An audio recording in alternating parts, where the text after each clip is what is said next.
नमस्कार. एआयच्या जगात ना सध्या एक खूप मोठी गोष्ट घडतीये आणि सगळ्यात इंटरेस्टिंग म्हणजे ही गोष्ट आपल्या भारतातून सुरू झालीये. चला आज जरा बघूया की हे सर्वम एआय म्हणजे आपलं स्वतःचं भारतीय एआय कसं काय ChatGPT सारख्या मोठ्या नावांना टक्कर देते. एक मिनिटं विचार करा. जर असं म्हटलं की एक भारतीय एआय आहे जे काही गोष्टींमध्ये ChatGPT आणि गुगल जेमिनायपेक्षाही भारी काम करता, विश्वास बसेल का? ऐकायला थोडं अविश्वसनीय वाटतंय बरोबर, पण हे खरंय. आणि याचं नाव आहे सर्वम एआय. तर ही एआयची दुनिया म्हणजे कसे ओपन एआय आणि गुगल सारखे मोठे खेळाडू राज्य करत आहेत. पण आता या मैदानात थेट भारतातून एक नवा तगडा चॅलेंजर उतरलाय.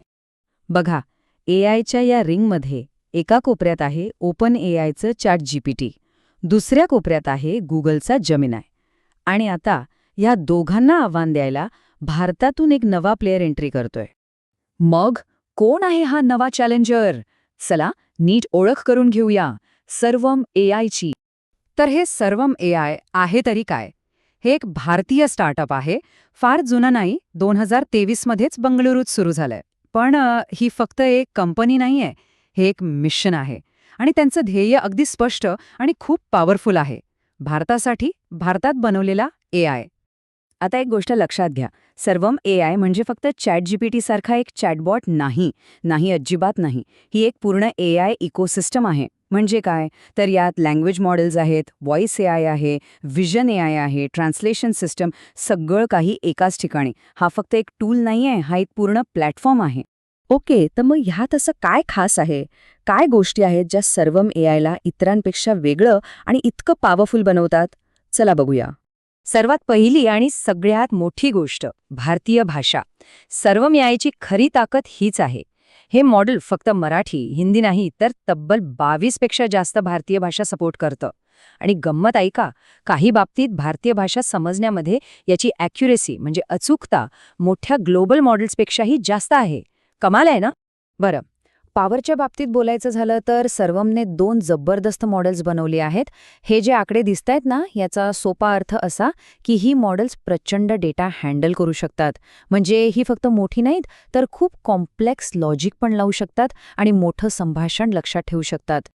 आता त्यांच्या व्हॉइस एआयबद्दल ऐका. त्याचं नाव आहे बुलबुल V3 आणि हे खरंच खूप नॅचरल आहे. म्हणजे ऐकल्यावर विश्वास बसणार नाही की हा एका मशीनचा आवाज आहे. एकदम अस्सल, आपल्यासारखा भारतीय माणसाचा आवाज वाटतो. आणि फक्त आवाजच नाही, डोळे पण आहेत. म्हणजे व्हिजन एआय. हे मॉडेल खास भारतीय गोष्टींसाठी बनवलंय. आपलं हस्तलिखित, सरकारी फॉर्म्स, वेगवेगळी डॉक्युमेंट्स हे ओळखण्यात ते एक्सपर्ट आहे. आणि इथेही अनेकदा हे ग्लोबल मॉडेल्सपेक्षा जास्त ॲक्युरेट काम करतं. आणि एक सगळ्यात महत्त्वाची गोष्ट, सर्वमची मॉडेल्स ओपन सोर्स आहेत. आता ओपन सोर्स म्हणजे काय? सोप्या भाषेत सांगायचं तर हे सगळ्यांसाठी खुलं आहे. कोणताही डेव्हलपर हे फ्रीमध्ये वापरू शकतो, त्यात बदल करू शकतो. आणि याचा परिणाम काय होणार? भारतात एआय वापरून नवनवीन ॲप्स बनवण्याचा वेग प्रचंड वाढणार. ठीक आहे, तर ही झाली सर्वम एआयची खासियत. पण आता मूळ प्रश्न, ChatGPT किंवा जेमिनायसारख्या मोठ्या मॉडेल्सच्या समोर सर्वम कुठे टिकतं? चला समोरासमोर तुलना करून बघूया. इथे बघा, फरक लगेच लक्षात येईल. ChatGPT आणि जेमिनायचं मुख्य लक्ष काय आहे? Global audience.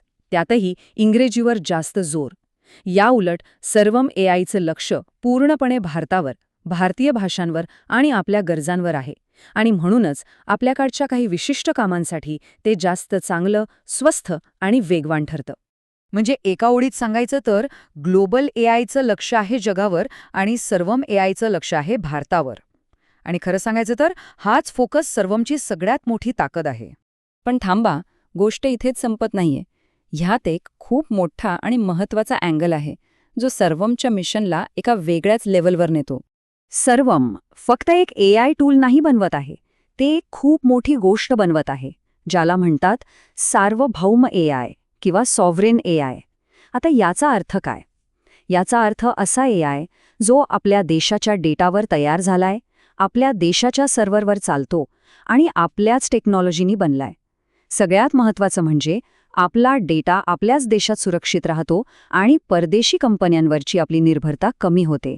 आणि विचार करा, जर सर्वमचं हे सार्वभौम एआयचं स्वप्न खरं झालं तर भारतासाठी याचे परिणाम किती मोठे असतील?